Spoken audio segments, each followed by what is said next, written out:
All right, welcome back to the channel. Thanks for tuning in. It's almost the weekend. Well, it's Friday, so it's almost about to start. But anyway, colon cancer. It's rising in fast numbers for young people. We all think that with age, we push everything off and say, oh, only older people get this. This only happens to older people. Well, that's not the case with colon cancer.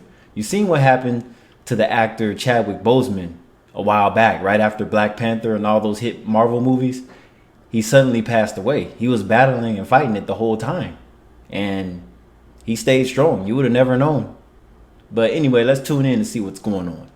Let's talk about poop. It might be uncomfortable, but it could save your life. It's not really like a very comfortable topic of conversation. The number of young people being diagnosed with cancer is on the rise, and that includes colon cancer, which many people associate with old age, but not anymore, says Dr. Andrea Cercek, head of the colorectal section at Memorial Sloan Kettering. Normally for colon cancer patients, they were in their 60s, 70s, or 80s, and then all of a sudden we were seeing this influx of young adults. I never thought that I would have cancer because I was like just young, 26 years old. At age 26, I would have thought he was older than that, but we're not here to judge. But yeah, he probably thought he was too young for that too.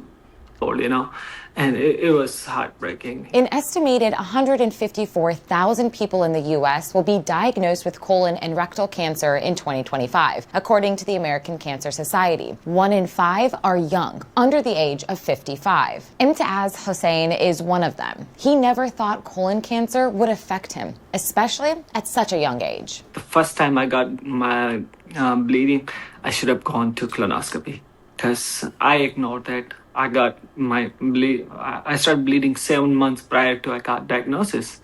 Katie Stanley was a young new mother when she started noticing changes in her body. For a few years, her symptoms were passed off as related to having children. At that time, I was having so many issues. All I needed was an answer. And I feel like I was just getting kind of brushed off as it being something else. While there has been a consistent increase in the rise of colon cancer cases amongst young people, doctors are still researching why. We are seeing younger and younger patients, even teenagers, which we previously didn't see, that don't have any family history or any hereditary or genetic predisposition, developing these seemingly random colon cancers. While many factors have been associated with the rise in cancer diagnoses, the exact reason still needs more research, Cercek says. We think it's likely what we call sort of environmental factors or a combination of environmental factors, change in our lifestyle, our diets. Well, that's number one right there, especially in America, because we have one of the worst diets because we have a large foodie scene culture here, but then a lot of it is the bad food too, though, because a lot of our foods are super processed. So that might have something to do with it as well. For instance, I mean, everything that you see in this picture is bad. We could start with the drink, Coca-Cola, large amounts of sodium and sugar, which, I mean, pretty much, even if this was healthy or plant-based, too much of anything is bad for you. Like if you eat a whole avocado every day, that's too much potassium. That's bad for you. So we have processed foods here, you know, the links, the hot dogs, and then if that's even chili, that's processed too. We have the bacon. I mean, everything's processed. Everything's processed. Even the fried potatoes or fries, French fries, what we like to call it. So yeah, I mean, as good as it tastes, there's really not much nutritional value other than the protein from the bacon and then the fiber in the fries and the carbs. So this is all carbs with a little bit of protein and too much sugar in that drink. So yeah, if you just did this every day, that's bad right there. What we're ingesting in addition to kind of processed foods, high sugar, antibiotics, exposure to certain things like microplastics. The bacterial environment of our gut or microbiome could also be a factor, she says. But in reality, it's probably a combination of those or some type of interplay of all of those factors that's leading to this. But what exactly it is, we don't know.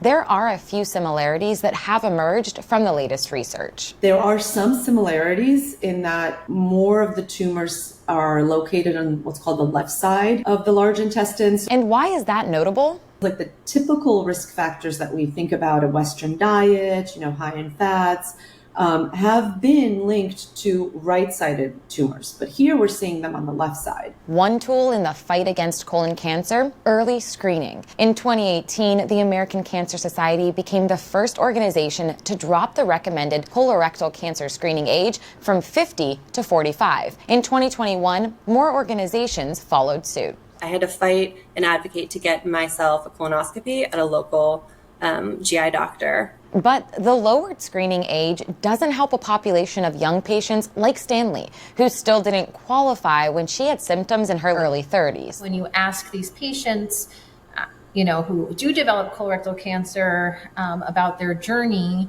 so many say that they had to see multiple doctors before they got the diagnosis, that they were told they were too young. Yeah, you hear that a lot. You complain of a certain symptom. Oh, you're too young for this. You hear somebody that's not even in medical hear that. I'm not a doctor, but I work in healthcare, so I try to prevent a lot of things, So, yeah, a lot of times you'll think, oh, this person's too young for that. But then the next thing you know, they develop what you said they were too young for.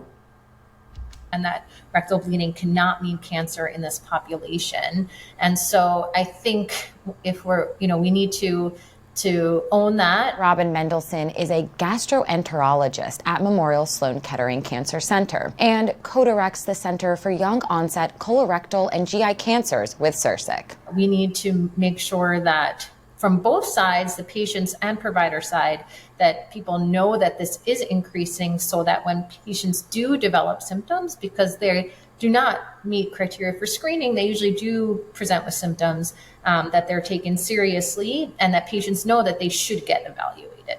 So why not screen everyone from the start? Cercek says it's just not feasible to do colonoscopies for everyone in their 20s and 30s, but she hopes the increase in interest, research, and funding will significantly improve and lead to earlier detection.